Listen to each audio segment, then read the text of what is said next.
It's October, and that so happens to be the month that we like to talk about monsters. Hello, and welcome to Film Seizure. I'm Jeff Arbuckle, host of the podcast Monster Mondays that you can catch at filmseizure.com, and a number of podcast providers online. With me, as always, my co-hosts, Jason Oliver. Jason, how's it going? Ooh, we're gonna get spooky this month. Wow, Jeff, I love shilling Monster Mondays right off the top there. I was going to ask how much that show is paying us for a spot. Yeah, really. I want to see some of that. I want to see some of that advertisement money, man. Well, all that was just I just did the thing. I just inverted the Monster Mondays opening with. We're gonna find out who's the thing. We are, and I already know it's me. We also heard in there our other co-host, Charles Moore. Hey, everybody. I assume you're going to ask me to say hi, so I just said hi. Just go for it, man. Yeah. Hey, Jason, Chuck needs the flamethrower. He needs the what? Chuck needs the flamethrower. All right. So we are kicking off our return. We're freshly back. We're all feeling pretty good from vacation time, right? Yeah. And we got back just in time to do some serious stuff, and now to talk about some serious stuff. And we kind of went on a classy trip to Italy. Well, yeah, we kind of did, didn't we? Yeah, but now we're going to Antarctica, and we're going to do some monster business. Yes, indeed. So what's the theme for the month? Let's talk about that real quick. Yeah, so these first 3 weeks are going to be remakes. 2 80s remakes, one very nearly 80s remake. We're starting off with John Carpenter's The Thing. And then we're going to finish up by talking about something that is probably going to mostly be talking about 80s horror movies as we kind of get into some tropey business. So, yes, we're kicking things off with 1982's The Thing. Hey, it's 40 years old. Doesn't that make you feel old? Yes, it does. It really does, because this was a movie that I grew up with on television. It was seemingly always on TBS, like always, usually on a Saturday afternoon, and I would catch it, and I think I've talked about this before, I don't know, but it's one of those movies where I never saw the whole thing front to back for probably 4 or 5 or 6 different times I saw it, because I'd catch it right in the middle, and I'd watch it through the whole rest of the movie, and then I might catch it earlier another time or later another time until I finally got wise, and I used the I finally figured out what the fuck it was called, number one, because they don't always tell you that. One of the most simple titles of, yeah. Yeah. But pre-internet, and they don't always tell you in the break what the movie you're watching is, right? So I finally figured out what it was called, and I did a little bit of investigating too. I think that's how I figured it out, actually, is I went back and I looked at TV listings, and I looked and saw what played during that block. I was like, okay, this is what I'm looking for. And then I looked for a future showing of it, and I taped it. Nice. And I watched that motherfucker all the time. I have a completely different experience with this movie, because I don't think I saw it for the first time until, I would say, at the most 3 years ago. But it was during lockdown and the pandemic. I think during October, I was like, well, I should probably, I think I bought it. There was a sale, a Scream Factory sale, and I was like, well, I need to get 3 movies. And one of you probably said, oh, you should get that. You've never seen it. And I'm kicking myself because it's probably, if not, we talked about this a little bit in chat, but it's probably my favorite horror film, like, ever now, or very close to, like, I couldn't, if somebody asked me what my favorite horror movie was, this would definitely come up, even if I was quabbling over what it was. So kicking myself a little bit that I missed it all those years ago. Better late than never, Chuck. And I would agree. This is my favorite horror film as well. It's an easy answer on favorite John Carpenter film. Like, far and away, this is my favorite. I love Halloween. I love, Big Trouble in Little China. I love a lot of Carpenter films, but this is easily my favorite Carpenter film. And it is, by the slimmest of some margins, my favorite horror film. Nice. I don't really know the first time I ever watched this. It just was kind of always there sort of things. It's like, oh yeah, okay, I know that movie. It's the movie where the guy's head tears off and walks away. and the guy who sees it has the appropriate reaction of, oh, what the fuck is that? and and it's the movie, it's just the movie that has that was a remake. It was the remake of the movie that they're watching in Halloween on the spooky horror night of Halloween. And and John Carpenter remade that movie a few years later. And it's but I can't really tell you the first time I ever really watched it all the way through or what I know of it. I mean, I definitely have images seared in my brain of like of Kurt Russell wearing, like all the Antarctic stuff and like everything looking so cold. Yeah. Yeah. But I mean, I don't know. I mean, I can't even tell you the first time I watched the original Thing from Another World. So, I don't know. That's interesting. For probably the first, that's probably not true. I probably ended up renting this at some point so I could see it unedited for television. Oh, God. A completely different movie then. It's definitely a lot better. Yeah. But this is probably the first movie that I actually, when we got a second VCR, that I connected the two and did my own like cutting out of the commercials. So I had like a clean edit of it without commercials. I didn't have to fast forward. That's like, sweet. I was obsessed with this movie. And it really is probably the reason why I love that sort of snowy horror to this day. Like I'm always kind of trying to recapture how I felt as a kid when I watched this movie. Because man, it was just, there's something so isolating, so chilling, like the environment itself is a character. And it's probably one of the scariest parts of the movie in a way, because there's no escape, right? Right. I mean, they're just stuck there. You're in fucking Antarctica and you can't even go outside without tons of clothes on before you will get hypothermia or freeze to death, right? Well, there's an entire sequence of this movie in which Kurt Russell's shivering. Yeah. Because he was locked outside. I mean, they have to tie themselves to ropes from building to building so they won't get lost in a whiteout. Yeah. You could very easily just stray 100 yards and be lost. That happens to one of our lead characters in this, exactly in the climax. Yeah, exactly. Yep. Or did it? Anyway, we'll talk about that eventually. Chuck, you were saying something. I'm sorry. Oh, I was going to make a dumb joke about Kurt Russell shivering, McCready shivering because he lost his bottle of J&B. Rare. Yeah. Well, yeah. He shouldn't have poured it over the chess master. Yeah, probably not. Or given it to the guy who got shot. I can't remember his name. That's one thing that I always have trouble. As many times as I've seen this movie, I still fuck up like the names of everybody. Well, this is a movie. That's one thing I wanted to bring up. Famously, the short story Who Goes There is packed with about 18 to 20 characters. Yeah. Yeah. And they're just throwing their names out there. And it's like, whoa, like this movie has quite a few characters too. Now the original, the Thing from Another World had quite a few characters, but most of them are not super duper important. Jason, you recently watched that. I watched a lot of recently. them immediately go to the background. What's interesting about that movie, I just watched it for the first time. The Thing from Another World. I liked it, but it's not this movie at all. It's not even a very faithful adaptation of the short story Who Goes There.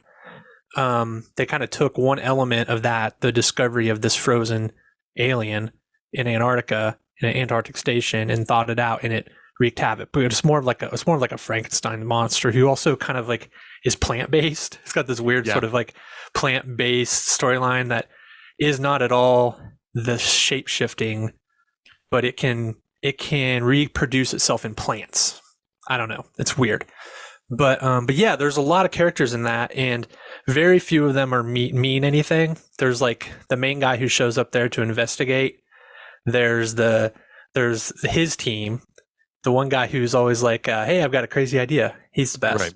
And then there's like the lady character, which is totally weird. They try to shoehorn like a love interest in there. It was 1951. I mean, Yeah, that doesn't really work. But the thing and then they put James Arness in a bunch of makeup and sent him out there as the thing. yeah. And that's cool. I mean, there's some cool stuff. Like when they set him on fire is really cool. Oh, yeah. When they electrocute him at the end is really cool. But it is very much like man versus monster, and there's none of that paranoia. There's none of that mistrust, right? Which There's is funny because during that era, that would have been the perfect time to have all of those themes. Yeah. What I found interesting about it is that it's much more like the proto version of Ridley Scott's and Dan O'Bannon's Alien. Mm-hmm. Like right down to like, we've got these closed corridors. You have this monster, the singular monster that is attacking them from different places unexpectedly. You have the scientist who doesn't want it killed, who wants it preserved because it can be a benefit to science and all this shit. So their main adversary is another human more so than it is the monster, right? So yeah, it's very much Alien, and Dan O'Bannon is cop to that. He said he famously once said, "I never stole from anybody. I stole from everybody." But anyway, yeah, the thing, Carpenter's The Thing, is very much more closely hewed to the short story. Although I wish it was the little squat alien with the 3 eyes and the green fur or whatever it is in the book. Or yeah. I wanted to touch on the character names and stuff because I had every time I watch this, I try to put who and who is who.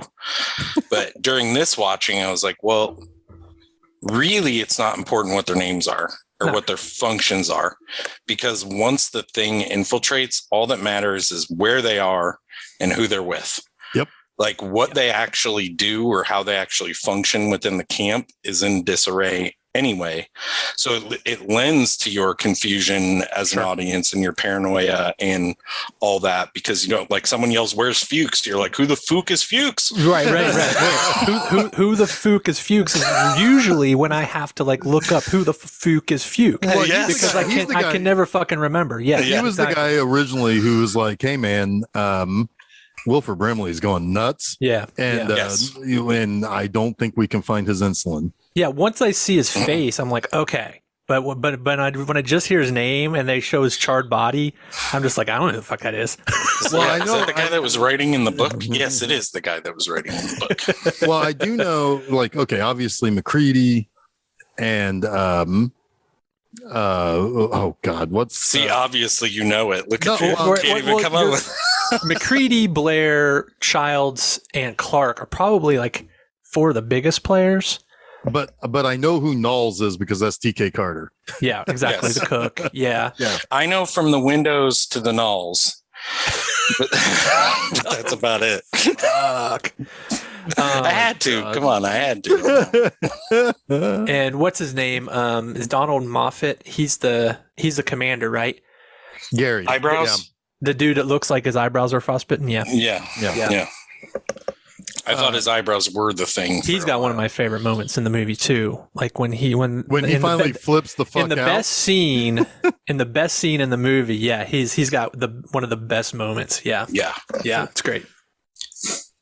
So I mean, we were kind of chatting about this earlier too. One of the great things about this movie is that it drops you immediately into the what's going on now. Yeah. The one thing I wish this movie didn't have was the spaceship crashing. I don't like that. Yeah, it's not needed. I can agree with that. It's not needed. In fact, I mean, it's almost there because wait, who made this Universal? Probably it's like, oh, these dumb idiots watching this movie is not going to understand what this is. It's like, yeah, no, we get it. It's a fucking alien. Right. It's like if I come into this movie 5 minutes late, I'm happy. Well, that's exactly right, because I saw this movie probably 20 times before I ever saw that scene, and it never didn't work. Yeah. It feels tacked on. Well, it definitely feels tacked on. And then 5 years later, they do the same thing in Predator, don't they? Doesn't Predator start with the crashing or with the alien land or with Predator? I think so. Yeah. Not necessary. We know. I can spot an alien pretty much like that. I'm not an idiot. So before we get too much more into this, I do want to address the prequel that came out in like 2011. Oh, that's another. I've never seen it because I don't wanna. Well, I watched some of. I've seen it before, and I don't remember hating it. And I started to watch it again in preparation for this episode, and I didn't get through it. I watched maybe the first 40 minutes, and I think it was too late, and I went to sleep. But what's interesting about it is that it's kind of the first act of it is very much the first act of Thing from Another World. There's a lot of emphasis on finding the ship, cutting the thing out of the ice, bringing it back to the station, deliberating on what they should do, talking to the authorities that they're in communication with about what they should do, right? It's very procedural in that respect. So it's kind of interesting. Like when they made that movie, they made it as a remake of both The Thing and The Thing from Another World, but also as a prequel to The Thing. And I think where it really fails is in two ways. The special effects are very poor. And they try too much to make it a remake because they shoehorn all these Americans in there that are very much like archetypes of characters from Carpenter's version. So they have like Joel Edgerton in there, who's the helicopter pilot, who's definitely your stand-in for McCready, right? And it's just there's a lot of characters like that just don't make sense. Yeah, because they got to make it for American audiences, so you have to have a lot of people talking in English.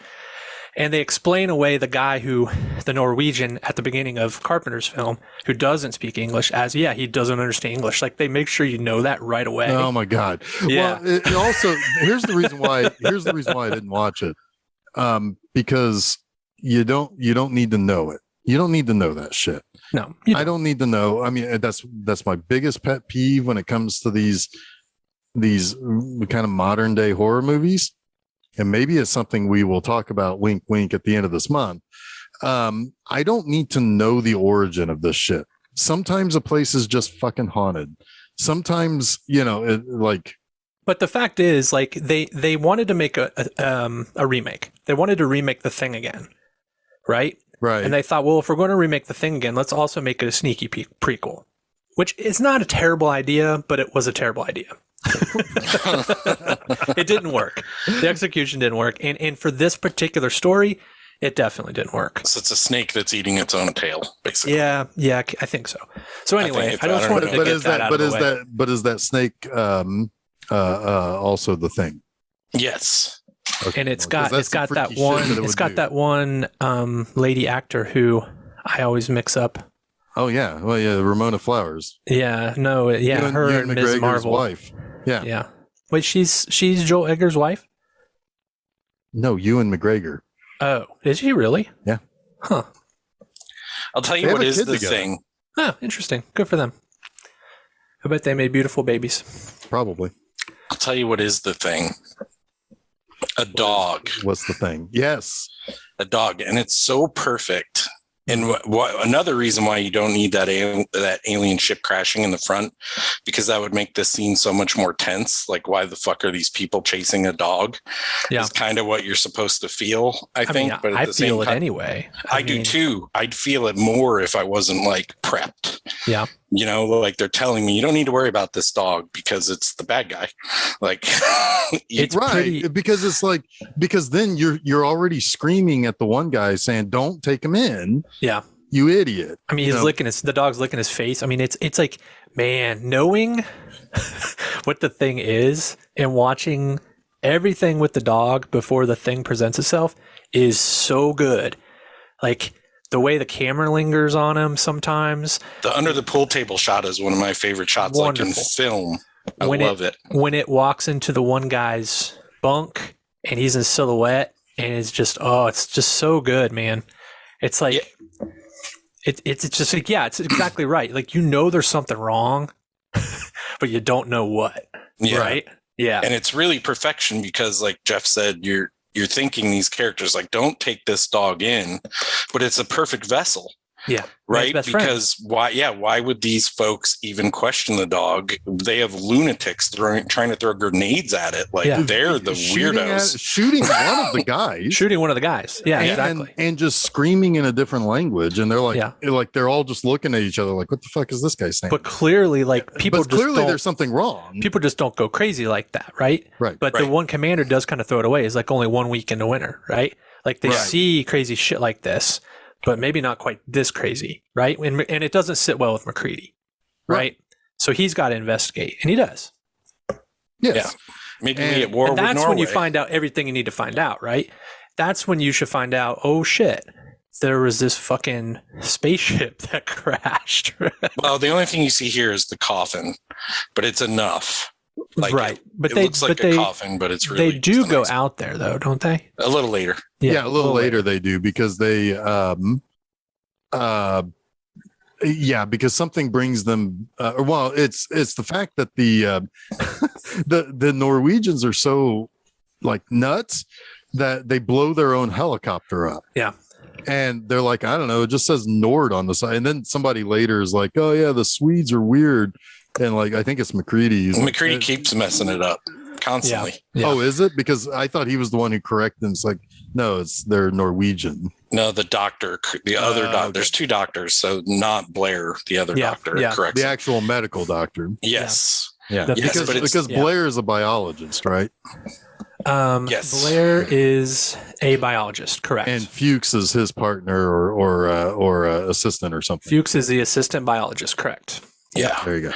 But they go to the Norge camp, I think, at the insistence of the doctor. McCready at first is like, we can't fly. It's blah, blah, blah. But he relents. And this next scene is like super chilling too, because you have the dude in the chair who slit his wrist, and the blood is like frozen. You have the axe in a door. It looks like The Shining just happened there, basically. Yeah. And it's really creepy. But the last thing they find is what looks like an unearthed iced coffin with nothing in it.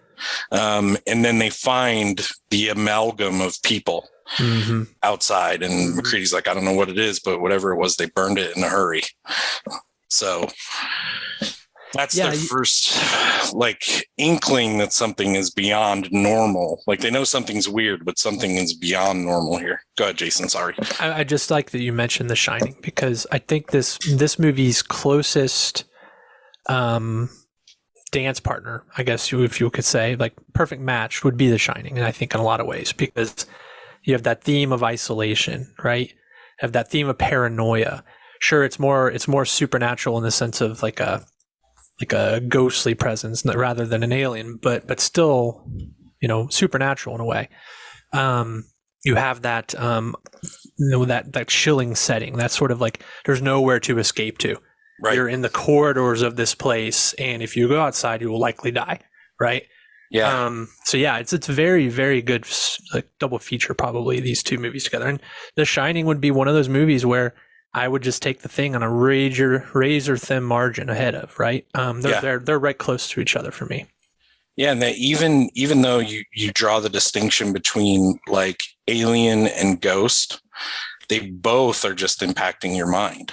Yeah. And they're incomprehensible. Yeah, but they're both making you crazy. Even though one is changing you into something else, it's still, they're still affecting your psyche, and they're very hard to explain, right? Because they're nothing that you've ever encountered before, likely something that no one has ever encountered before, right? And I already mentioned this. Oh, go ahead, Jeff. And trying to explain it is going to make you sound like a crazy Norwegian guy, right? Right, but no one will understand you. Yeah. Right. But what I love about this movie, what I love about The Thing, is that there's no escape from reality, right? Right. Like you have to believe your eyes at some point. There are people who have closer encounters with The Thing, but enough people do to where the evidence is overwhelming that this is fucked, right? And we need to figure it out, or we're going to die. Or we need to kill all of ourselves to not let this thing out of here. Right. Yeah. Well, yeah, exactly. And I love that. I love, Blair's the first one to really have that sink in, and it breaks him. Yeah. It totally breaks his mind. Well, yeah, because he figures out that in just over 3 years, the thing gets you did the math on that? Yeah. Oh, yeah, I did. 1,125 days is 3.08 years. Beautiful. Anyway. It was, 27,000 hours from first contact. Yep. Yeah. It's amazing. I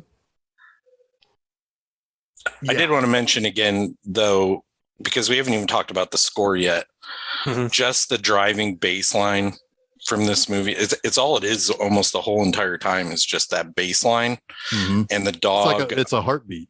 Yeah. And the dog under the pool table looking at the helicopter coming back in with the bass line playing. It's like, that is filmmaking perfection in my eyes, like a very sparse kind of soundtrack over a almost mundane, but it's so chilling and scary. Go ahead, Jason. Well, it's interesting that, Morricone gets credit for the score, but most of his music isn't even used. That's got to be Carpenter, right? Yeah, like what you're hearing there is Carpenter. Morricone, they used it later. Yeah. In the Hateful Eight. Yes. So yes, a lot of the discarded tracks were used in the Hateful Eight, which is interesting because that's again another that movie is in many ways The Thing, if you really think about it, right? And again, it's also in a snowy setting, closed quarters, and it works beautifully in that film. I mean, he won the Oscar for it. Right. It does work beautifully in that, but it's just kind of funny that it took someone else to hear it and pair it with another movie for it to get used, which is kind of what Tarantino's good at. But yeah, pretty interesting. And I think that this movie is totally, and this is Cundy, Dean Cundy, is that his first name? Dean Koontz? No, Cundy, the cinematographer. Oh, sorry. Yes. Yeah, so yes, this Dean is Cundy.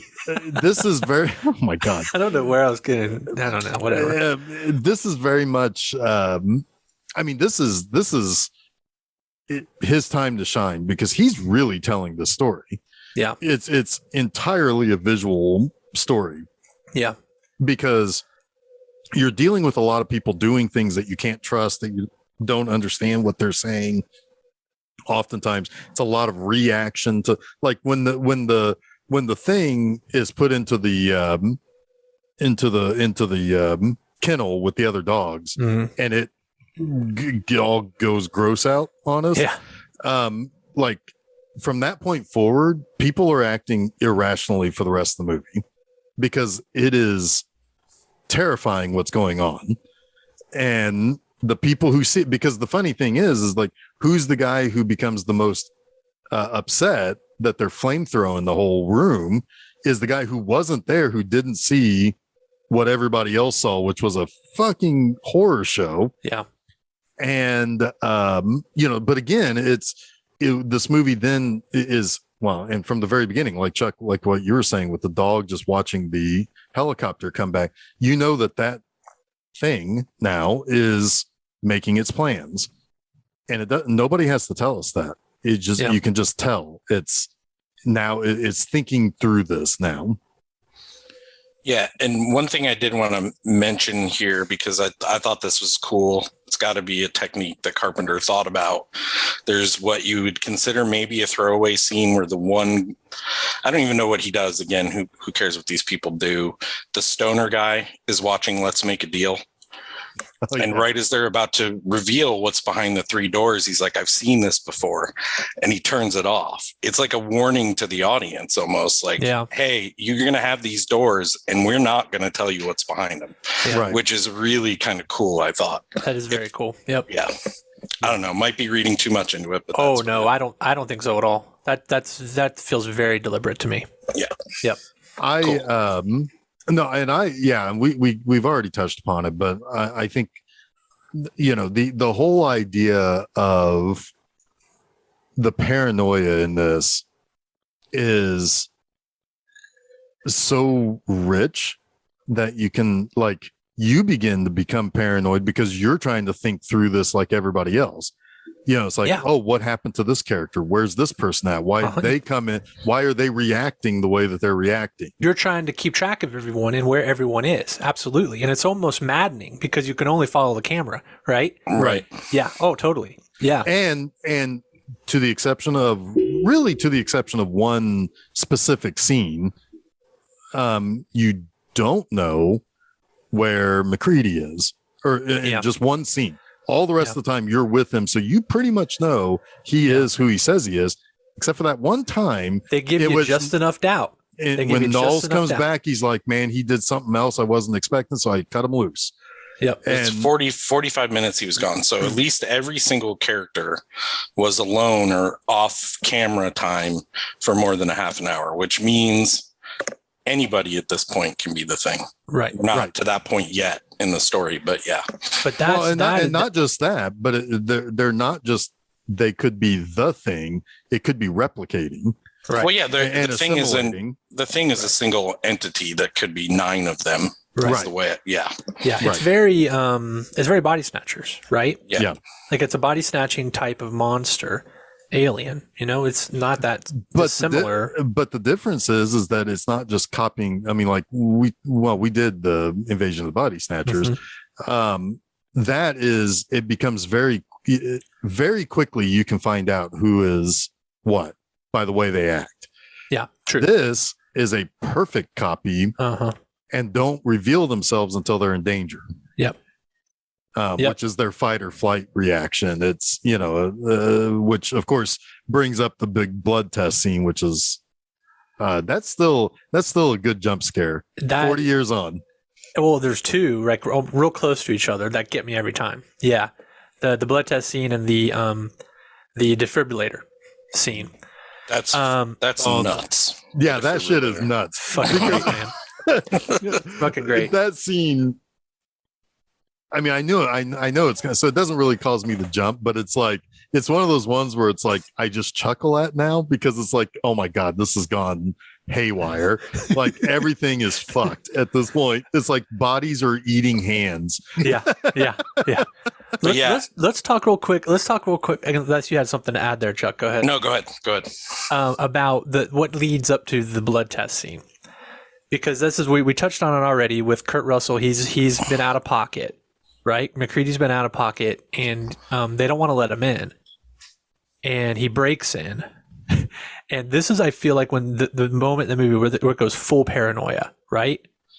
Because you're the kind of the character you're trained to trust, to follow, to be behind as the hero is McCready, right? Right. And you certainly don't want him to be the Thing.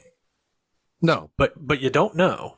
You're not really sure. He could be the Thing, and he's now cornered by everyone else. But he's got a flare and a stick of dynamite, and if you get fucking close to him, he's gonna blow the whole goddamn place up. And you think to yourself, well, why would he do that? Why would he kill everyone? Like, is it a bluff? Is it not a bluff? Is McCready really a good guy? I guess he's more of an anti-hero, but he's also calling their bluff, right? Because the Thing, he knows he's not the Thing. And the Thing is, above all else, values self-preservation, right? Yeah. So he knows if the Thing is among them, it won't let him blow himself up and them up, right? Right. Yeah. And that's important to understand that also the Thing is kind of a perfect organism in the sense that all it cares about is survival. Yeah. And that is its evolutionary advantage over humans, where humans are going to, we saw it with the dog wrangler, like he mourns the death of the dogs. He, multiple times has to have that mourning scene because they flamethrower the Thing at one point, and then later, Wilford Brimley kills the rest of the dogs. And then, it is not encumbered by passion or by emotion or sympathy or anything like that. It is there to live. And right now, what it wants to do is go back to sleep. to be found by somebody else. Yeah, it's kind of like a disease, right? Like, yeah, you take away all human emotion. What kind of life is that anyway? But it is, it just wants to spread. It wants nothing else. It's like the people on this planet that just want us to reproduce and not worry about consequences or anything like that. Right. And I love that there are characters at a certain point in time where they're not the thing. It's like when Blair, Wilford Brimley, is just hatcheting up the control room. Like he's just destroying everything that could possibly communicate with the outside world. Bring more people there. That could bring more people there. He's just like, oh shit. He knows what's up. He knows what this means, what the stakes are. Well, and he's and like even willing to sacrifice himself and everyone else for the greater good, right? Well, and when he gets locked up, he says, keep an eye on Clark. Yeah. Yeah. And so he's now, granted, he could also be partially to blame for the paranoia. Fair, but the paranoia is justified. Sure, but they lock him away because he's cracked, and that's Fuchs who tells him, it's like, man, you got to do something about Blair. And then Blair then says, keep an eye on Clark, which then ramps up all of that the paranoia and stuff, because now I'm going to watch Clark, but Clark seems to be normal, or we don't know where he's at, but then this person's weird, and so now you're starting to chase something, and I do not believe that Clark was ever one. He was never the thing. He was never the thing, and that comes out of the blood test, because Clark tries to attack McCready, and McCready shoots him in the head, and then Childs makes the comment when they test his blood, because McCready is fucking sure. He's fucking sure. Well, because Blair told him that he should be, and then he's not. And Childs says probably like the most cutting thing he could say at the moment is like, well, I guess that makes you a murderer, doesn't it? It's like that's tough to hear, right? Because, and also Childs at this point has not actually really seen much. No. Up to that point. No. And he is very much at odds with McCready at this point, for sure. Like they're kind of like skeptic and believer, right? But I want to make a point too, that meanwhile you've got Blair, who's been isolated. Right, which was the wrong thing to do at that point. Absolutely the wrong thing to do, because he has been affected.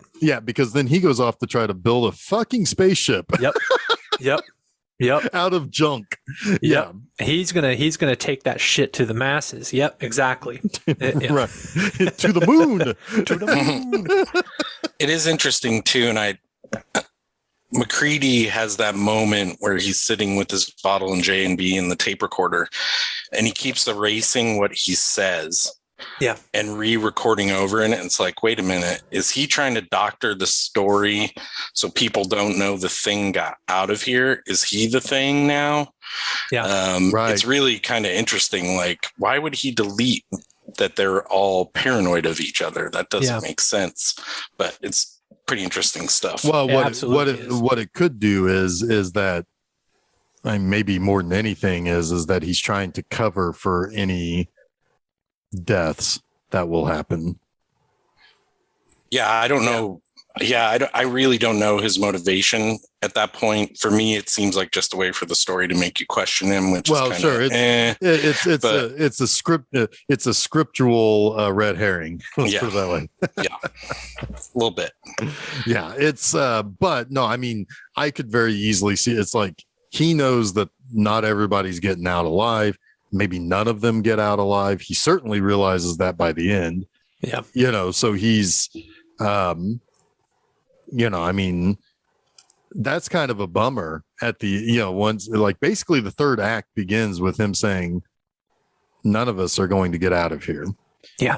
And yet people actually still go to try to stop the thing. It's like they are sacrificing themselves at that point to keep the thing there. Yeah, well, that's not even just to keep the thing there. They know that they're probably not going to make it out alive because they can't risk bringing the thing somewhere else. But the other thing is, the thing, like McCready says, would be content just to go back to sleep for 1,000 years. Right. or go Right. back to sleep until And the wait search for the team next thing comes. Yeah, until Like the next because team there's comes. going to be a search team. These Right. people, they have people they communicate with. Somebody's going to come looking for them. Right. They have people. Right. So it's not enough to keep it there. They have to kill it. Right. Yeah. So I think around this point, when is the blood test? We haven't even talked about exactly. The blood test has two of my favorite moments, but Oh man, it has my favorite edit in the movie. yeah. Well, real quick, I do want to talk about like Blair. They bring the mass the conglomerate person back to the and Blair's cutting into it. Yeah, and it's real gross. yeah, and it's also but then there's also like the well, no, wait, it wasn't the conglomerate person. It was the dog. It was the burnt up dog. And he's cutting into it, and he's like, in his reaction, I'm pretty sure those are all realistic reactions of cutting into that gross ass effect, because he's just like, oh, we should definitely mention Rob Bottin at this point, because I tell you what, man, he outdoes himself in this movie. He's pretty famous for probably the thing that put him on the map was the werewolf transformation in The Howling, right? With all the bladder effects and everything like that. That really put Bottin on the map. But man, I've never seen anything like The Thing since or after. Yeah, because I mean, like a lot of this stuff is, I mean, there's obviously practical effects, but some stuff is stop motion. Yeah. But as smooth of stop motion as you will ever see. I mean, eat your heart out, Willis O'Brien and Ray Harryhausen. Oh yeah, I mean, but no, the yeah, I mean, and it's just so it looks like living things. Yeah. And that's, so like when he's cutting into that, it's like, man, it's like you're kind of feeling it with them. It's like, oh, it's like he's really cutting into this, and he's finding like, because he realizes that the assimilation process is, he's the one who figures out, it's like, this here looks like a dog. It is not dog. And this here is, it hasn't finished copying another dog. And it's just like, well, it's interesting because our movie next week shares some things with what we're talking about with The Thing for sure, and that is kind of one of them. It's that amalgam of two different living creatures together, right? Well, and learning what is a living creature, or what makes something real. Yes, yes. We were talking, Chuck, about Rob Bottin, who did the special effects. Awesome. And how good they are, and how he was made his name doing the famous werewolf transformation in The Howling. But you know what the very first movie Bottin worked on was, Jeff? Very first one? You're going to look it up? It was King Kong, 1976. Yes. Yes, it was. We're connecting a lot. By the way, we're connecting a shit ton of dots here. Because we have completed the trilogy of June 25th, 1982 releases. We've done Megaforce, we've done Blade Runner, and now we've done The Thing. All three movies box office failures because just 2 weeks before, E.T. smashed the world. Wow. It smashed all three of their asses. Wow. Well, we've done several Rob Bottin movies as well. We have done RoboCop. Talk about stop motion animation. Although I believe that what's his name also did some of the stop motion for that. The guy who just made Mad God. Phil Tippett. Phil Tippett, yeah, he was involved in the stop motion of that. But we also did Total Recall. Yeah, we did Basic Instinct. We did Seven. We did Fight Club. He worked on all of those. We did Basic Instinct? Where was I? You weren't a part of this magical thing yet, Chuck. Sorry. Was the leg cross, was that special effects? That was the special effect. Oh yeah. Well, that was the cinematographer. Yeah. Well, it was still a special effect. It was indeed. But anywho, I wanted to make sure we did not forget to mention Mr. Botine. I should also one more thing I will say about the summer of '82. We shouldn't entirely put those three movies absolute failure at the box office on only E.T. because 3 weeks before this came out, 4 weeks before it came out, Rocky III, which was one of the biggest money makers of the year, was out.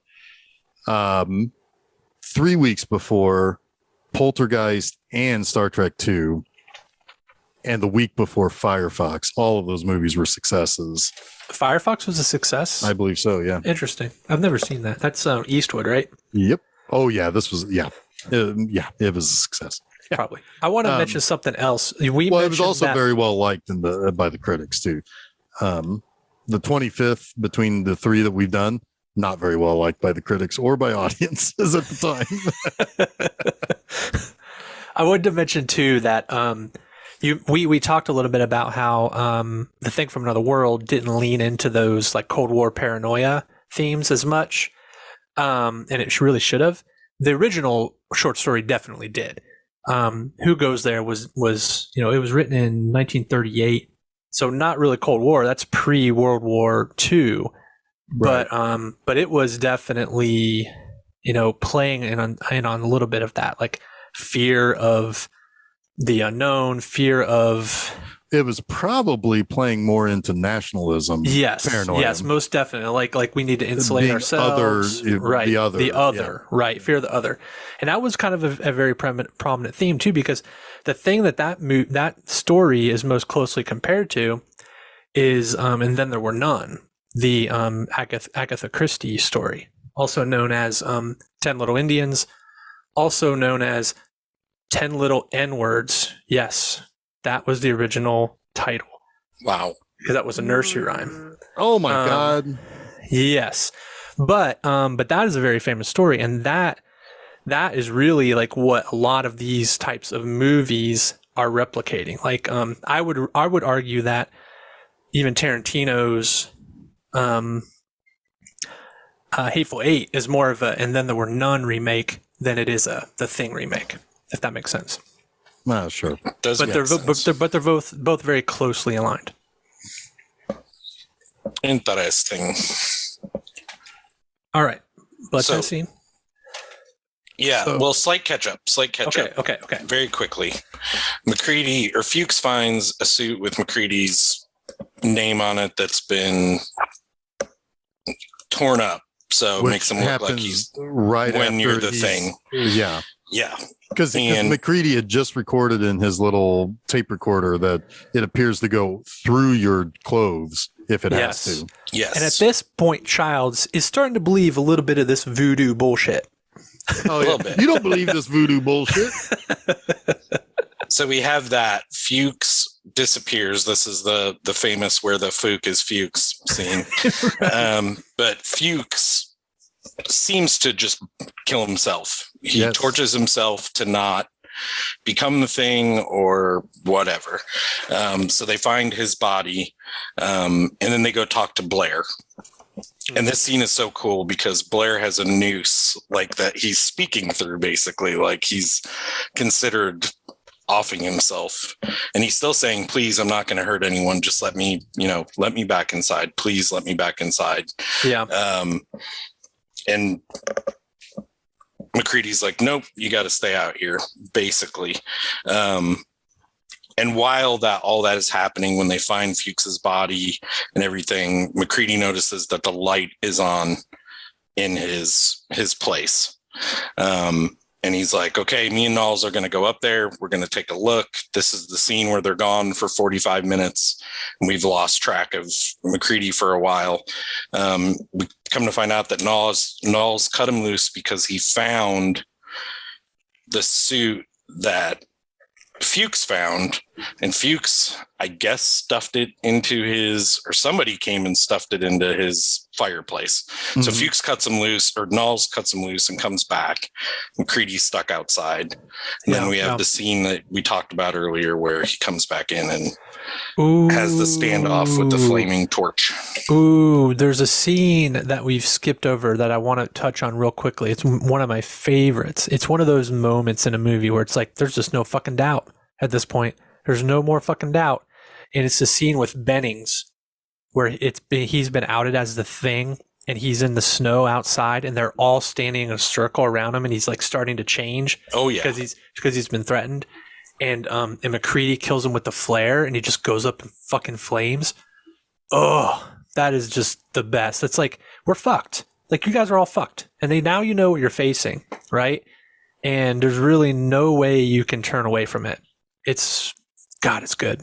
Yeah, McCready kicks over that gas can and then lights it on with the flare. Yeah, it's almost tribal, tribal in the middle of totally winter. Yeah, totally. Yeah, it's like this. Yeah, you're right. It's like this, almost the expelling of the demon, right? Yeah. Oh, yeah, it's good. That's a chilling scene. It is. There's lots of chilling scenes in this movie. There really are. Yeah. I didn't even mean that as a joke because it's cold the whole time. Like, really, really unnerving kind of stuff. And it's amazing, like, the fact that you guys talked about how well the special effects and everything are done. The real horror of this movie is none of that. Yeah. Stuff. That almost like is a reprieve from the real anxiety of the movie. Well, it allows you to kind of like expel the tension, right? Yeah. Because all that shit happens, and when it's happening, it's like, all right, well, I'm in it, and it's fun. It's kind of like you're watching it, and what happens, but it's all the shit that leads up to that tension breaking that is so terrifying. Yeah. Agree. Yeah. Yep. And how it compounds upon itself, right? Scene after scene after scene. It's like, God, what can happen next? Right. Yeah. It's wonderful. Which is why when you get to the blood test scene, all of that tension is just, it's palpable, right? Because someone's the fucking Thing. Well, and you're about to find out. Yeah, everybody's in the room. Now, Now, the reason why they have to do this blood test this way, because the doctor... Oh, this is good. This is good, yeah. The doctor has to... The doctor says, I've got an idea. It's like, I've got a test to how we can figure out who's a Thing and who isn't. Yeah. And they're like, okay, well, we need to start doing this. Go morphine up everybody so that they won't basically resist. And the doctor's like, no, you don't want to do that to me. It's like, no, we're going to do it to you. And it's like, McCready's not fucking around. But anyway, at this time that we find out that the blood's been tampered with. Yeah. Cause what they want to do is just basically take the pure blood, the blood they know isn't contaminated, with everybody's blood, and just mix the two. And if they see a reaction where one blood tries to attack the other, then they know that person's blood is blood of the Thing. Yeah. Right. And it makes total sense. Yeah. And so this only just excels the paranoia, because it's like, oh shit, it's either the doctor or the only guy who has the key, Gary. Yeah. Gary. And Gary's like, I swear, I didn't come in here. I didn't do this. And so he's like suspect number one for McCready. Oh, he's like, that's exactly what the Thing would say. We're going to do you last. Right. But what do you want to do him first? I mean, no, not in a movie where you want to build tension. Not when you have a special number one effect suspect. to do. What do you want to do him first? I mean, I don't know. This is the kind of movie that does those things that I totally just am like, oh, whatever. It's good. It's good television. Well, it's also hubris, right? It's also hubris. It is. Like McCready is that kind of guy. Well, but McCready it's more than hubris. I think he wants to torture it. Yeah. I think you're probably right. He can expose it without. What if the test doesn't work? He can get it. He can get it to expose itself because it thinks. Yeah, it will work. Now that makes sense to me. That does make sense. And also, it's kind of like, you've been fucking with us this whole time. You've been making us paranoid. Now it's my turn to twist the the knife a little bit. Yeah. Right. Okay, now I'm on board. Now I love it. All right. Sometimes you just need to talk it out. For sure. We gotta talk it out. We gotta talk it out. The margin between number 1 and 2 grew a little bit in Jason's heart.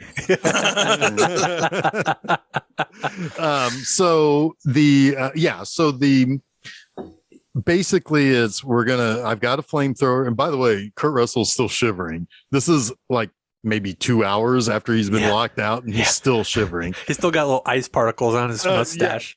And so the blood had been destroyed. We have to say that. Right. So now the new plan is we're gonna heat up a wire and we're gonna stick it in the blood. Yeah, because his thought is that we know if fire hurts it, it's gonna react in some way. Yeah. Yep. So he does. The first person he tries is curly haired guy. One of the curly haired guys. Yeah. Windows? Yeah. Windows. It's Windows. It's Windows. Windows 95 goes first. Yep. and it shuts down. It successfully shuts down. And then he tries Windows 97, and that goes on. All right. It's only until he gets to the Millennium Edition. Does it? No. Anyway, because before this, obviously, we had the whole defibrillator situation. So we've already had like this big scare. Yeah. And now we're thinking, well, maybe none of them are the thing, right? I think that's also like this way of kind of diffusing a little bit.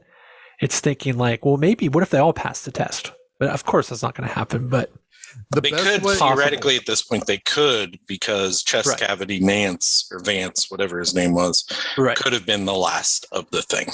Right. Well, and then on top of that, though, you also have the greatest special effect, which was the guy holding the defibrillator when his hands get chopped off is actually being played in that shot by a double amputee. So really, that's cool. When the guy pulls his hand, it's that's neat. Yeah, they actually got a double amputee to do that. Yeah. What I also then when love, it switches back to the doctor, then he's wearing your prosthetic. Sure. Yeah. So yeah, they test Windows. Do they test one more person, or that's what I love about it is like they hit the thing so early. Well, yeah, because that's why it's so jarring. It's like you would expect them to wait until they got to Gary, right? Right, exactly. Windows, and then they cut him free. Yeah, and then the very next guy is Norris. Maybe it's the let's make a deal, dude. I think is or is he the third dude? He's the one that is the thing at this point, right? Because the first person what they do is they McCready tests himself. Yeah. Oh yeah. I want to show you what I already know. And it just it's fine. They test the doctor. Child says then that makes you a murderer. They test Windows. They cut Windows free. The next guy. It's they test the doctor and they test Clark. Clark is the one that makes him a murderer because Clark is the one that McCready shot. Yeah, exactly. In whatever order that's in. And then they get to Palmer. Yeah, and Palmer is the one who pops the test. Right. And it's crazy because the blood reacts, but then the thing reacts, right? Because it's a united entity. It's symbiotic or whatever. Yeah. Yeah, sure. It's a hive creature that possesses different bodies. And you've got you've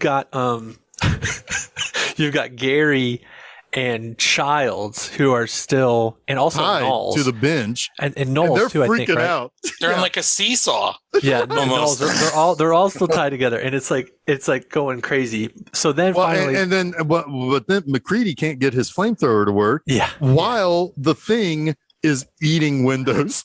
Yes. Yeah. Yes. Yeah. He literally just picks him up and puts him in his mouth. So they finally are able to char Palmer, and the next person I think they test is Gary. Is Knowles. It's Knowles. It's Knowles. Because and this Knowles is one of my favorite edits because Knowles is sweating it, right? And they test him, and it does a little like psh with the smoke that comes up, and he's clear. And then it's a cut to Knowles holding the flamethrower. Yeah. And I love it so much because, like, okay, you're on our side, right? It's like it's perfect, yeah. But I love that it's almost a comedy edit in nature. Yeah. There's so much unknown about this thing that these people, like Knowles, is concerned that he's the thing and he doesn't even know it. Right. Which is like that is kind of powerful. Love it. Well, he's playing up to the old. I mean, this is the thing that you would expect the movies of the 50s, like Body Snatchers and the Thing from Another World, to do, which is the fear of you being changed without you even realizing it. Right. Which is the whole reason why that's a subplot in the last Indiana Jones movie. Yeah. Is that to play up that Red Scare fear that you're being changed without you realizing it. Yeah. And I mean, you can even take it just as a general fear of being diseased, right? Oh, like, yeah. I don't know if I have this virus that could kill me. You know, it hasn't presented itself to me, but how do I know I'm not infected? Right. Well, imagine also think about it like this from like 1982. What's going AIDS-y? on? Yeah. Well, we're going to talk a little bit about that next week too. Yeah. Yes. So again, there's some symmetry here. Yep. Well, then we got a vampire flick later, which of course that's another disease, right? Absolutely. So, but anyway, absolutely. I mean, we tied these three together even better than we thought we did. Yeah, we sure did. So anyway, so so they test Gary, and then Gary's like, "Oh, that's great," and then he just flips the fuck out. Like he's like, "Get me the fucking out of this chair." I'd rather not spend the rest of this winter tied to this fucking couch. I like how he starts it though, because he's all calm. He's like, "Gentlemen, I know you've been through a lot, but if you could find the time." It's so good. So good. It's at this point now they decide to go test Blair, right? He's the last person there. Yeah, because everybody inside passes. Yep. Well, and so they go.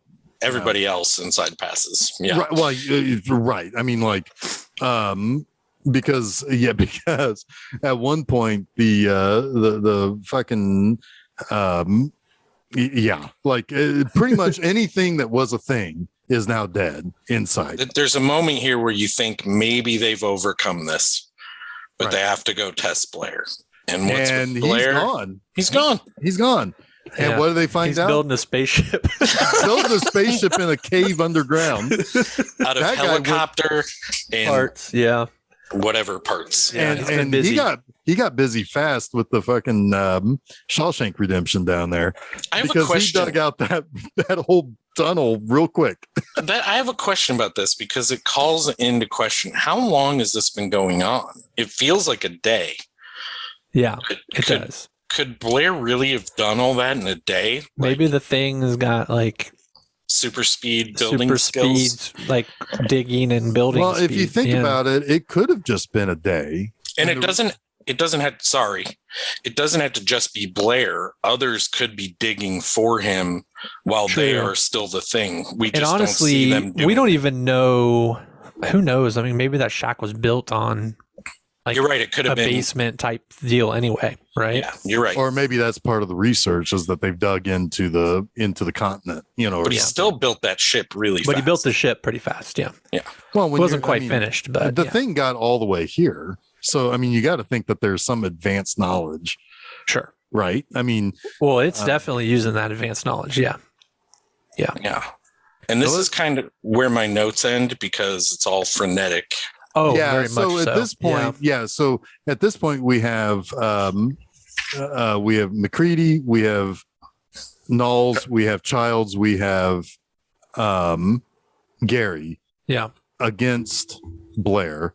Yeah. And so at this point, this is when McCready's like, we're not making it out of here, but we can't let that thing get out. Right. And I don't know, like at some point Childs just fucks off someplace. He's like, they leave him leave him behind to guard the building, but that's dumb. They all at this point need to move together. Like that's a bad choice. It's story convenience. It is. Well, but it's not just that though. They say they don't know where he went because they do eventually see him leave or he takes off. Well, that's because when they come back, he's gone. Right. Yeah. And so it's like, they knew where he there's- was. They don't know where he went. Yes. Yeah. Or why? Why did he Right. leave? Right. So that creates an issue. The power generator is destroyed. Yeah. Right. Because now, so There's no more heat. No more. This is, I think, when I think McCready says one of my favorite things. Maybe we'll just warm things up around here. Well, because he likes his explosives. He does. He goes full on Snake Plissken here. Yeah, he does. Yeah, he's like, we got to smoke this thing out, literally. Right. Yeah, it doesn't like heat, Yeah. and we can warm things up. So once they I think it's Gary who finds the destroyed generator, and McCready's like, can we fix it? And he's like, it's gone. Yeah, it's gone. Dude, it's gone. He So can fix good. something that's no longer here. Which I have to assume that means that it's also in that spaceship that he Yeah. Yeah. that he Probably. took it to the Probably. spaceship. Yeah. Yeah. So basically now it becomes a little bit of a classic monster movie where there's dark tunnels. Gary's the first one to come across the thing again. He gets dragged off. Yeah. Knowles That's cool when he puts his fingers through his face. Oh like that. yeah, It's really yeah. neat. Well, that's a very much. That's like some Halloween 3 business there. Yeah. But then like Knowles is like, he figures something's going wrong, so he goes off and he gets killed. And so basically Kurt Russell is kind of just left alone against the super thing. Yeah. And he says maybe the most head scratching line in this point, when the super thing comes out and is like, it's like basically takes away like the plunger for the dynamite detonator. thing. Yeah. And basically it's, you got to do something now. And it's a good thing that McCready still has one stick of boomy dynamite. And he just lights it and he says, well, fuck you too. I love it. I mean, okay, but that's a head scratcher. I mean, it's his smile, you son of a bitch moment, right? Yeah. I mean, every movie had one of those, I feel like, Fair after Jaws. All right. So, and I think, fuck you too is a pretty good one. is that what he said when he blew up Adrian Barbeau voiced chess machine? Did he do that? Wait, what are you talking about? Oh, well, When Adrian she- Barbeau is the voice of the chess computer. And he gets beaten. And does he, when he pours the drink on it to blow it up, does he say fuck you too? He does say fuck you too. I think he does. Yeah. So maybe Yeah, so that's that's So his it's thing. symmetry. Yeah. That's It's his like, thing. it's his thing. It's his catchphrase. so But now- Yeah, we're Adrian kinda- Barbeau was married to John Carpenter at the time, I think. Yes. And of course, she was in Escape from New York and The Fog. Yeah. She still looks magnificent and has magnificent tits. Before all of Whoa. that, though, she was Maud's daughter. And then she was in B. Arthur's daughter in Maud. Then she was an Adrian Barbeau bot. I think Sure. that's from Austin good one. Powers. Adrian Barbeau bot? Yeah, I That's think so. hilarious. I don't really. Which one is that? I think he calls one of the Because she has big the chesty things that shoot at him an Adrian Barbeau bot. Barbeau bot. Either that or me and my friends made that up. So now I have to watch it. That's hilarious. Yeah. Oh my god, that's kind of a deep cut. Yeah. Yeah. If it even exists. I mean, we don't know. I've said it before and I think I was quoting that movie, Adrian but maybe not. Barbeau bot. I've made up some good ones before. That's great. That's great. But now we come to what's probably it's definitely my favorite horror ending in a movie ever. Mhm. By This far. is pretty darn bleak. It's Yeah, perfect it is. though. But it is It's perfect. absolutely perfection. Mhm. Who wants to tell Jason? You want to tell us? You're in it. You're in it, Chuck. Tell us. Okay, so McCready has found his bottle of J&B Rare again, so he's not shaking yeah. anymore. That J&B Um, rare. That's all they sell. There's no like J&B regular. It's all Well, J&B rare. Yeah. it's all Don't you know about the Antarctic J&B distillery? Guys, Yes. I just want to go to my shack and get drunk. Okay. Yeah. That's what the Norwegians were doing. They were looking for a J&B spout in the ground. And they found the thing. They found the thing instead. What about if the thing just assimilated itself into J&B? I mean, it could great. just done that. It could have. I mean, It would diffuse a lot faster throughout the it population. would. It sure at would. least certainly through Italian cinema. Yeah, Italy would be fucked. Yeah, yeah. So, thanks, guys. I love talking about J&B, honestly. But MacReady he's victorious, let's say, but he's defeated, right? He's resigned to the fact that his life is over. He believes, at least for a moment, that he's destroyed the thing with the stick of dynamite, but then Child shows up. Yeah. And where you been, Child? Yeah, and he says the most important thing he could say to cast all the doubt in the world on the end of this movie. He's like, well, I thought I saw Blair, and I followed him. Well, what would happen if you followed Blair and he was still alive? Yeah. He probably got turned. Probably got turned. Probably. So really just he says, well, MacReady says, let's just sit here and find out what happens. Yeah. Basically. And he hands him the bottle of the J&B Rare and then cut. Now you would think that the thing would react to the J&B because that shit's gross. So it'd be like, but you've already established that he's made of J&B. So that's fair enough. Yeah. But no, it's not just cut. It's cut to like overhead shot of the camp in flames. True. Then good point. Then cut to credit. It's like it's not even just bleak. It's bleak on top of bleak. It's like there's no escape from this place. Remember where you are. Credit roll. Yep. It's like it's over. Yeah. So these are Monty Hall's doors. The only way it could be more bleak is if they did like the Stinger fucking like the thing escaped, right? That would have made it so much worse. But I agree. Like the unknown, like not knowing, and yeah, like does the thing present itself? What does the non thing do? If it's MacReady who's non thing, like what does he do? Right? That not knowing is so good. Yes. It's like it just makes you tingle with ideas and thoughts, right? And it's what you should do. Like you should walk out of the movie thinking, fuck, what happened next? I don't want anyone to definitively tell me, but I want to think about it. Yeah. It's the Monty Hall's doors that they cut away from earlier in the movie. Boom. Yep. What are your options? Neither of them are the thing. Both of them are the thing, which is the least likely, right? Yeah. Or MacReady is not and Childs is, which in my opinion is the most likely. I think so too. Scenario. I think so too.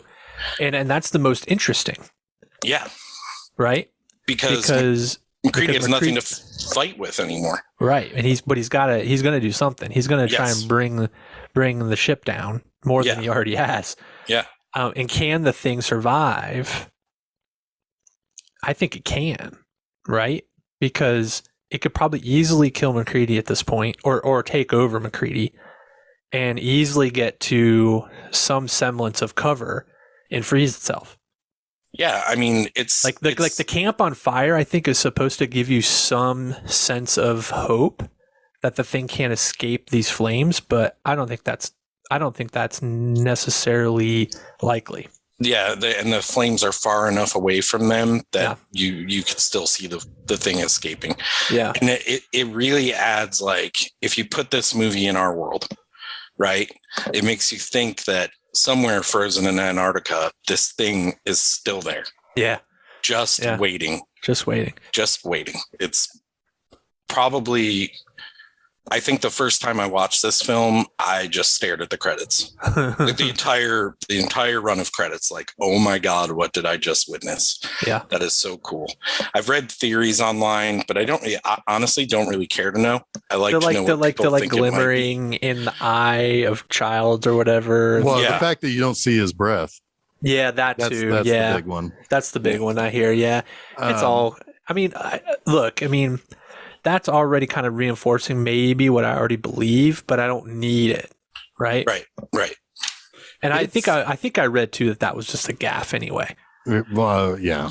Probably. The The- contextual clues are there for you anyway. If you want to believe anything. Sure. Yeah. The reviews were fucking awful. Well, those this movie people are came out. stupid. That's crazy, man. Starlog's Alan Spencer called it cold and sterile. Wow. Well, I mean, like, Oh, really? fucking duh. Like even genre reviewers hated it. Starlog's Alan Spencer called it a cold and sterile horror movie attempting to cash in on the genre audience against the quote optimism and reassuring return of Star Trek II, the technical perfection of Tron, and the sheer integrity of Blade Runner, unquote. Oh my god. The plot was criticized as quote unquote boring and undermined by the special effects. Los Angeles Times Linda Gross said that the thing was bereft, despairing, and nihilistic, and lacking in feeling, meaning the characters' deaths did not matter. Oh, well, that's not true. That person missed the point. Yeah, I mean, if we basically there are 6 paragraphs of critics' negative reviews. That's phenomenal. The Think from Another World actor Kenneth Tobey and director Christian Nyby also criticized the film. Nyby said, "If you want blood, go to a slaughterhouse. All in all, it's a terrific commercial for J&B Scotch." Well, I mean, it is. It is. Yeah. So of the accolades that it did receive, I mean, it received several nominations from the Academy of Science Fiction, Fantasy, and Horror Films. It was nominated at the Razzie Awards for Worst Musical Score. Wow. All these people got to be like eating a little bit of shit now, right? I mean, it's a stone cold fucking classic. Yeah. If it tells you anything, it's that you should not listen to critics. Yeah. Well, it's one of those things also where the 80s were a difficult time when it came to horror because the leaps in advancements of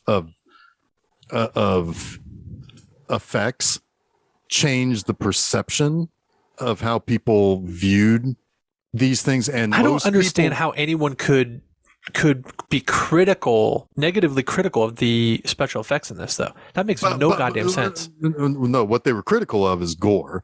So it's more of the what the intention was, not the how good it looked. Exactly. Gotcha. Gore was most commonly the first thing that was always derided in these movies.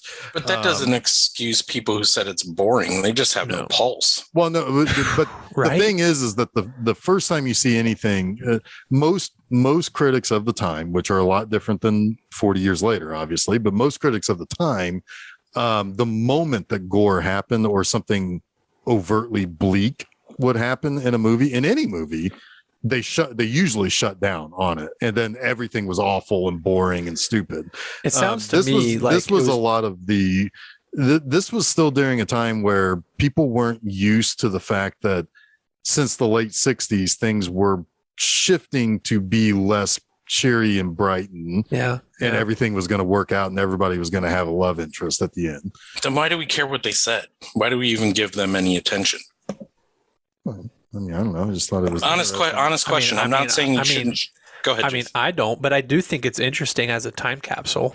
Yeah. Because then there's also later on, there are 4 paragraphs of critical reassessment. Yeah. All of which are now the popular critics of today, meaning the most common critics of today, look back at it and say this was a touchstone and an important horror film. So, I mean, but as a time capsule of this movie, I guess really what I was getting at was this movie was kind of ahead of its time. Yeah. In the sense that it was going to be hated at the time that it came out. And I do understand the criticism of compared to the 3 other science fiction movies of that same summer, 4 technically, the 4 other science fiction films of that summer.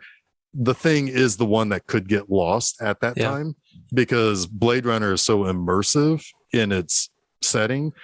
Star Trek and E.T. are kind of more bright and there's a hope at the end of it.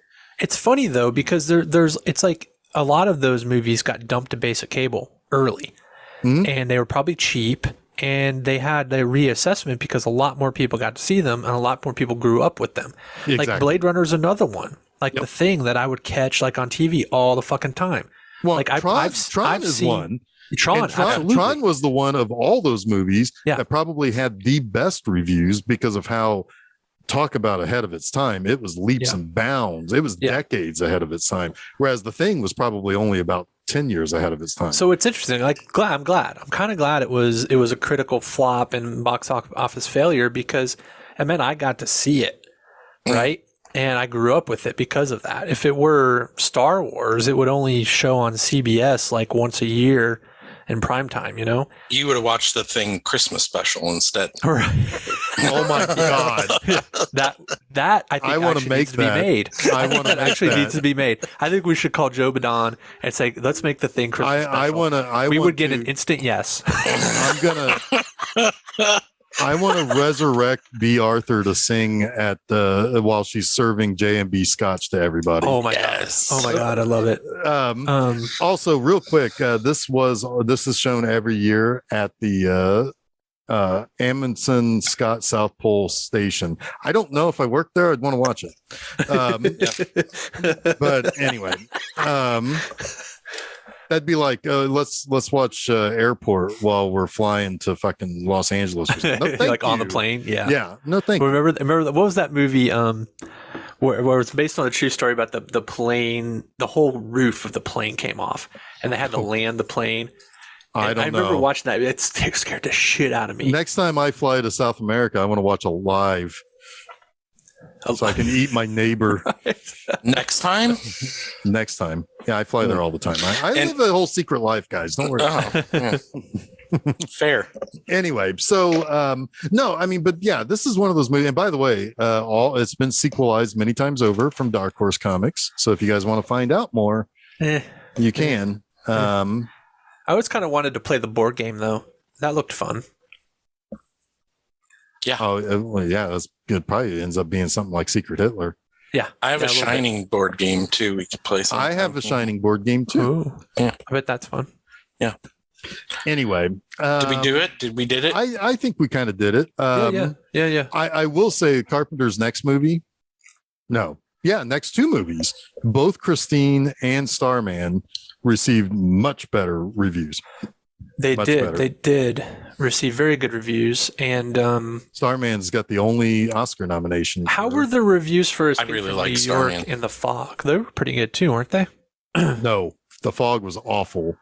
The Fog was received very badly. Oh, really? That's too bad. It was probably boring and bereft. I can kind of see it. Like it's a little goofy. What did you say, Chuck? It was probably boring and bereft. Yeah. Like I could imagine. And Escape from New York was a little bit better, but not much better. The Escape from New York's pretty nihilistic. If you want to talk nihilistic, that's. But it's exciting though, so people like that a little better. Like there's action and stuff happening in it. But yeah, because there's no action in the thing. I don't get it, man. I don't get it. You know what I'm saying? I'm not. So he was kind of like after Halloween, he was kind of on like a string of until Christine bumped failures. up a little bit, and then of course Starman was a big hit. Well, I can exclude The Thing from this because I've already admitted I just watched it recently. But as I've probably mentioned before on this show, I didn't pay attention to directors. I didn't pay attention to composers like back in the day. I probably in the early 2000s was like, holy shit, I really love a lot of John Carpenter's movies. Like having no idea. Like Big Trouble in Little China was a favorite as a kid. Yeah. Halloween was one of my favorite movies ever, still is. You know, like Starman I watched over and over again as a kid. Like I just love Carpenter's stuff. Yep. So it's interesting. Like remember back when I said that when we did Scream last October. Yeah. And I was like, I'm not really so sure about Wes Craven's like bona fides when it comes to master of horror. Right. Yep. But everything you just mentioned, Chuck, is the reason why, to me, John Carpenter is the horror guy, because there's an attitude. There's something that you can feel and see and hear. This is a John Carpenter movie. There's zero question on that. For me. They're connected in like the energy, right? Right. There's nihilism. There is Yeah, there's almost a sense of humor to some of it, for but sure. then also like you hear it through his scores and you also see it through a lot of Dean Cundy. Yeah. So, Yes. you know, he was able to mold a lot of stuff from the things he just kind of Good was able partner to for do. him. Yeah. Yeah. And he had the right people who was working with him on those things. Yeah. And he controlled all of that. So that's why I say Carpenter is the guy when it comes to horror. I mean, obviously probably second to like Hitchcock or something, but of the modern masters, it's Carpenter. Yup. So here's a fun little interesting factoid for you. Who do you think has been in the most John Carpenter movies? Were they in this movie? They were not. Jamie Lee Curtis? Nope. I won't keep you guessing because I don't think you're gonna get it. It's Peter Jason. Oh, I don't even know who that is. Like, You would just by name, I don't know who it is. You'd recognize him. But the first one he was in was Prince of Darkness. And then he was in every single Carpenter film until he wasn't in Vampires and he wasn't in Memoirs of an Invisible Man. But he was. Oh yeah, I know that guy. Okay. Okay. All right. Yep. Neat. Well, okay then. I think we did it, guys. That's your trivia question for the episode. There you go. Is that going to become a thing? Is that a thing? Like it can. It's a thing. It does. No, it doesn't have to be a thing, but it is a thing for this episode. The thing. All right. This the thing. Speaking of, What do we have next week, guys? What do we have next week? We've hinted at it. We've hinted at it. What is The Fly. Yeah. Yeah. David, We're moving gonna up do evolutionary wise from The Thing to The Fly. Yep. Yeah. And then there's something that's actually like specifically named in the third thing. Yes. Anyway. Yes. A proper So name. yes. So we're gonna Cronenberg it up. Our fourth Cronenberg coming at you next week. And the fifth to be featured on the site at all because I did Rabid for an early Monster Mondays. Nice. Yeah. And if you really want to get jiggy with it, the seventh, because Cronenberg was in Jason X and Nightbreed. Okay, fair enough. But don't ever say we're going to get jiggy. We're going to get jiggy with it. Oh my We're going to get God. slappy with it. We're going to get Cronenberg with it. We're going to get Cronenbergy with it. Yeah. All right. Anyway, I'm done with this. So follow us, Facebook, Twitter, Instagram, you know the places. Those are the good places. You can subscribe to us at various places like SoundCloud, Google Podcast, Apple Podcast, Stitcher, TuneIn, Spotify, and Audible. You can also subscribe to our Film Seizure YouTube channel where we post that stuff there. I'm starting to talk like Jeff Goldblum here. A little bit. Yeah, it's you can do those things there. Anyway, and then also next Monday I continue my countdown to Monster Mondays number 200 with hang on a second. Hexen. So I'm doing my whole silent movie thing. Hexen is a really weirdo movie that's supposedly the history of witchcraft. Oh yeah. We'll see about that. It's what is that, like early 1900s? Just 22, 23, something. Okay. In the 20s. A little later. Yeah. So it's silent film, right? Yes. Yeah. So so I'm doing all my silent monsters, getting real close to number 200 there. So that should be fun. Interestingly, number 200 will be on Halloween Day. So nice. Anyway, so all of that stuff can be found at filmseizure.com. Until next week, when we tackle The Fly, I am Jeff Arbuckle. I'm Chuck Moore. I'm wow. Let's try that again. I'm Jason Oliver, and I'm going through puberty. No, you're the thing. Burn 'em. I'm the thing. You've also been listening to Film Seizure.